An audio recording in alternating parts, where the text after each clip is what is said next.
പുലരിക്കിണ്ണം പൊന്നിൽ മുക്കിയതാരാണോ? പുല്ലാങ്കുഴലൊരു പാൽക്കടലാക്കിയതാരാണോ?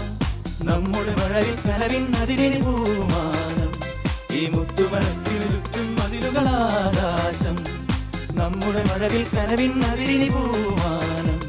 ഈ മുത്തുമനസ്സിനു ചുറ്റും മതിലുകളാകാശം.